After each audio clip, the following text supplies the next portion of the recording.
Allah Azze ve Celle niye kısa bir ömür için insanlara ebedi cehennem azabı verir? Bu sualın ortaya çıkmasına sebep insanlarda olan adalet ve merhamet duygusunun olmasıdır. Ancak heç kəs Allah'tan daha adaletli, daha merhametli olabilmez. Çünkü bütün bu duyguların, bütün bu hislerin həqiqi sahibi Allah Azze ve Celle'dir. İnsanların Allah'ın adaletini ittiham etmeleri buna benzeyir. Güneş doğduğunda yerde küçük bir şişe parçası düşünün. Bu şişe parçasının içinde küçük bir güneş görünər ve o parça güneşin ışığını yansıtar. Burada bu parça bunu deyə bilməz. Mənim yaydığım işıq günəşin yaydığı işıqdan daha çoxdur və ya bu işıq məndən qaynaqlanır.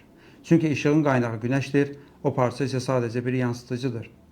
Eynən bizdə də Allah Azze ve Celle'nin isim və sifətlərinin çox az bir yansıması var. Ancaq həqiqi, mütləq ədalət və mərhəmət sahibi isə Allah Azze ve Celle'dir. Gəlin bu məsələyə 7 nöqteyi nəzərdən baxaq.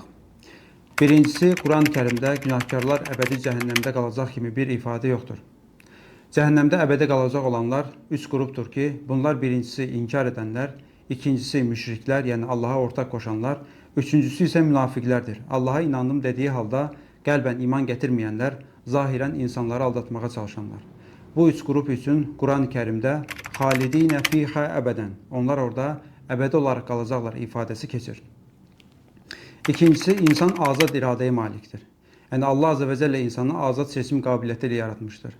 Və bu dünyada doğru ilə yanlışı seçə bilməsi üçün ona bütün vasitələri təqdim etmişdir. İnsanın doğru ilə yanlışı seçə bilməsi üçün ilk öncə ona ağıl və vicdan vermişdir və minlərcə peyğəmbərlər, kitablar, vəhiy və alimlər göndərmişdir. Allah Azze ve Celle Bələd surəsi 10-11-ci ayələrdə buyurur ki: "Və hədaynahu ən-necdeyn." Biz ona iki yoxuşlu yolu göstərdik. Burada iki yoldan məqsəd xeyir və şər yolu, iman və küfür yolu, doğru və yanlış yollar, üsyan və itaat yollardır. Və ayənin ardından fələkdə həməl əqəbə. O isə o sərt yoxuşu aşmağa can atmadı. Burada olan əqəbə ifadəsi insanın öz nəfsinə, öz xəsisliyinə, öz qəddarlığına qarşı olan çətin mənəvi mübarizə yoludur. Çoxları bu yolu keçməkdən qaçır, çünki malını paylaşmaq istəmir, yetimə kasıba əl tutmağı itki olaraq görür, ibadətlər nəfsinə ağır gəlir, günahlardan çəkinmir və s. Üçüncüsü, inkar yalnız bir əməl deyil, bir mövqedir. Yəni əbədi cəza qısa bir ömrün içində bir səhv yox, insanın həyatı boyu Allaha və həqiqətə qarşı olan münasibətinə verilən cavabdır. Küfür sadəcə inanmıram demək deyil, o bir iç mövqedir, bir dirənişdir. İnsan Allaha qarşı öz mövqeyini seçir və bu mövqey də insanın qəlbini, düşüncəsini və əməllərini formalaşdırır. Bəzən olur ki, bu mövqey illər boyu formalaşır və insan onu qormaqda inad edir. Allah Azze ve Celle buyurur ki, doğrusu onların çoxu haqqı bildikləri halda inadla inkar edirlər. Başqa bir ayədə isə onlar haqqı inkar etdilər, halbuki öz işlərində onun doğru olduğunu bilirdilər, qəbul edirdilər. Yəni əbədi cəza bir günahın yox, bütün bir həyatın və bir daxili inkar mövqeyinin nəticəsidir. Bu Allahla üz-üzə durmaq və haqqa qarşı inadla savaşmaq mövqeyidir. Dördüncüsü, zamanın nisbiliyi və Allahın zamandan kənar olması. Dünyada olan əbədi və qısa anlayışları nisbi anlayışlardır. Nisbi yəni müqayisəyə əsaslanan, müəyyən bir şərtdən və vəziyyətdən asılı olan deməkdir. Allah Azze ve Celle isə zamandan və məkandan müstəqildir, münezzəhdir. Zamanı da, məkanı da yaradan odur. Allahın əbədi cəza verməsi bizim zaman anlayışımıza görə deyil, onun mütləq varlıq olaraq qoyduğu bir ölçüdür. Allah Azze ve Celle buyurur ki, bir gün Rəbbinin dərgahında sizin saydığınız 1000 ilə bərabərdir. Allahın əbədi deməsi insan zamanına uyğun deyil, onun mütləq varlıq olaraq qoyduğu bir ölçüdür. Dünyadakı 60-70 illik zaman ilahi ölçüdə fərqli mahiyyət daşıyır. Beşincisi, günahın dərəcəsi niyyətə və nəticəyə görə dəyərləndirilir. Yəni bir cinayətin cəzası yalnız onun müddətinə görə deyil, onun mahiyyətinə və niyyətinə görə dəyərləndirilir. Əgər ki bir insan qəlbində Allaha qarşı tamamilə düşmən mövqeyindədirsə, bu məhdud zamanla deyil, əbədi mövqe ilə əlaqəli qəbul olunur. Əməl qısa zamanda olsa da niyyət və nəticə baxımından ölçüyə gəlməyən təsirlər buraxır. İnkar sadəcə bir söz deyil, sonsuzluğu və bütün varlıq sistemini inkar etməkdir. Bu Allahın adlarını, sistemini, qulluqçularını və varlığını inkar etməkdir. Dünya hüquqları ilə müqayisə etdiyimizdə belə bir insan birini öldürdüyü zaman 60-70 il və ya ömürlük həbs cəzasına məhkum oluna bilir. Məsələn, deyək ki, bir adam birini öldürdüyü zaman orada silahın çəkilib vurulması və ölüm hadisəsinin baş verməsi arasında olan zaman dilimi hardasa 200 saniyədir. Cinayətə baxdığımızda 200 saniyə çəkdi, ancaq cəzası 60-70 il oldu. Biz 60-70 ili də saniyələri bölsək, təxminən 1,8 milyard saniyədir. Yəni 1-2 saniyəlik bir cinayətin qarşılığında 1,8 milyard saniyə cəza çəkmiş olur. Bunu daha yaxşı anlamağımız üçün, məsələn deyək ki, bir adam bir neçə binaya bomba qoysa və uzaqlaşıb kənardan sadəcə bir düyməyə basmaqla minlərcə insanı öldürsə və bu adam məhkəməyə çıxarılsa, məhkəmədə hakimə desə ki, hakim qardaş, mən sadəcə bir düyməyə bastım. Bir saniyəlik bir işdir. Məsələn, niyə bu qədər böyüdürsünüz? Deyə bilər, deyə bilməz. Çünki bu hadisənin nəticəsindəki sistemə baxmaq lazımdır. Əgər ki, burada bizim əskərlərimiz də, dövlət qulluqçularımız da varsa, o zaman nə olar? Cinayətin dərəcəsi daha da böyüyər. Eynən bu nümunədə olduğu kimi, inançsız biri əslində bunu etmiş olur. Bu kainata girir və kainatda atomlardan, bitkilərdən, heyvanlara qədər hər bir şey Allahın bir zabitidir, qulluqçudur, Allahı tanıdır. Məsələn, biz bir ağaca baxdığımızda, üzərində olan meyvələrə baxdığımızda Allahın Rezzaq adını, yəni ruzi verən adını, cömert adını və bir çox adını bizə tanıtdırır, başa salır. Biri Allahı inkar etdiyi zaman əslində daxilən nə etmiş olur? Bütün bu məmurları öldürmüş olur, öz vəzifəsini qəbul etməmiş olur. Məhkəmədə hakimə deyildiyi kimi, mən sadəcə bir düyməyə bastım, nə etdim ki, deməsi, nəticəni dəyişmədiyi kimi, mən sadəcə kainatda Allah yoxdur dedim, nə etdim ki, deməsi də nəticəni dəyişdirməz. Çünki biri kainatda Allah yoxdur dediyi zaman, bütün vəzifəli əskərləri, bütün dəlilləri, bütün varlığa inkar etmiş olur. Ayrıca sonsuz bir zatı inkar etmiş olur. Sonsuz zatı inkar edəndə sonsuz bir günah qazanmış olur.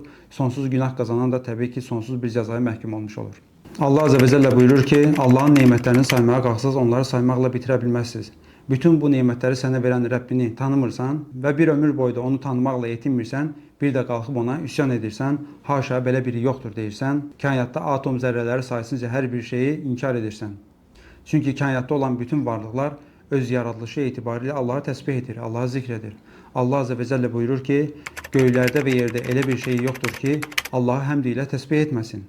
Bir şuurlu itaət var, yəni iradə sahibi olan varlıqlar bunu edir. Bir də şuursuz itaət var, bilmədən yəni itaət edənlər var. Bunlar da Allah Azze ve Celle'nin kainatda qoyduğu qanunları istər-istəməz tabi olurlar. Kainatda ən kiçik parça olan atoma baxdığımız zaman cansız bir varlıqdır. İçində olan neytronlar, protonlar, elektronlar dönərək Allahı zikr edirlər, Allahı təsbih edirlər.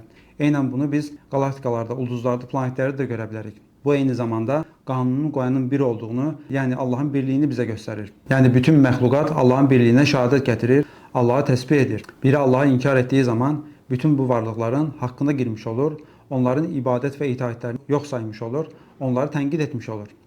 Altıncısı, Allah bütün günahları əfv etsəydi nə olardı? Əgər ki, Allah Azze ve Celle cəhənnəmə gedənləri əfv etsəydi, o zaman haqqını tələb edən bütün varlıqlara zülm etmiş olar, haşa ədalətsizlik etmiş olardı. Məsələn, düşünün, 80 milyon insanın ölümünə səbəb olan Hitler və ya 60-70 milyon insanın ölümünə səbəb olan Mao və ya deyək ki, günümüzdə Fələstində dinc əhalini öldürən, minlərcə insanın ölümünə səbəb olan Netanyahu. Bunların məhkəməyə çıxdığını düşünün, hakim bunlar desə ki, tamam, sizi əfv etdim. O zaman hakim nə etmiş olar? Milyonlarca ölən insanın haqqına girmiş olar, ailələrinin haqqına girmiş olar.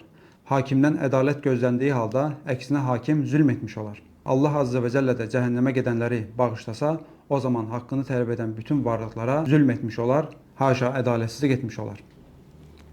Yedincisi, Allah Azze ve Celle'nin elmi sonsuzdur. Adlarından biri də Əl-Alimdir. Yəni, olacaq bitəcək nə varsa Allah Azze ve Celle bilir. Eyni zamanda Allah zamandan da, məkandan da müstəqildir, münezzəhdir. Yəni, zamanı da, məkanı da yaradan odur. Gələcəyi də, keçmişi də tam şəkildə elmi ilə əhatə edir. Yəni, gələcəyi də, keçmişi də bilir.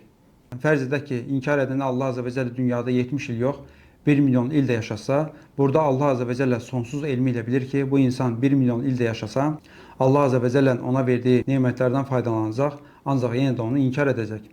Əbədi belə yaşasa, əbədi də inkar edəcək. Əbədi inkarın nəticəsi də əbədi bir cəza olmalıdır. Fatır surəsi 37-ci ayədə Allah Azze ve Celle buyurur ki, onlar orada fəryad qoparıb yalvaracaqlar. Ey Rəbbimiz, bizi buradan çıxart ki, əvvəllər etdiyimiz əməlləri deyil, yaxşı əməllər edək. Onlara deyiləcək, məgər orada sizə düşünəcək kimsənin düşünə biləcəyi qədər uzun ömür vermədikmi? Sizə qorxudub xəbərdar edən də gəlmişdi. Elə isə dadın əzabı, zalimlara kömək edən də olmaz. Allah Azze ve Celle Quran-ı Kerimdə bir çox ayədə buyurur ki, qiyamət günü heç kəs ədalətsizlikdən bəhs edə bilməyəcək. Sadəcə deyəcəklər tək bir şey olacaq ki, ey Rəbbimiz bizi dünyaya yenidən qaytar ki, yaxşı əməllər edək, salihlərdən olaq, möminlərdən olaq. Və başqa bir ayədə, Ənam surəsi 27-28-ci ayələrdə Allah Azze ve Celle buyurur ki, odun üzərində dayandırıldıqları vaxt onların, kaş ki bizi dünyaya qaytaraydılar, onda biz də Rəbbimizin ayələrini yalan saymayıb möminlərdən olardıq, dediklərini görəydin. Xeyr, Əvvəllər gizlətdikləri günahlar onlara aşkar oldu. Əgər onlar geri qayıtsaydılar, yenə də özlərinə qadağan olunmuş şeylərə qayıdardılar. Şübhəsiz ki, onlar yalancıdırlar. Yəni burada Allah Azze ve Celle sonsuz elmi ilə bilir ki, onlar dünyaya yenə də qayıtsalar, yenə də özlərinə qadağan olunmuş çirkin əməllər qayıdacaqlar. Yəni bir sözlə, əgər ki Allah Azze ve Celle insanları cəza vermək üçün yaratmış olsaydı, bu qədər rəhmət və xəbərdarlıq vasitələri göndərməzdi. Bütün bu vasitələr bizə göstərir ki, Allah Azze ve Celle istəyir ki, insan doğru yolu tapsın və cəhənnəmdən qurtulsun. Velhamdülillahi Rabbil alemin.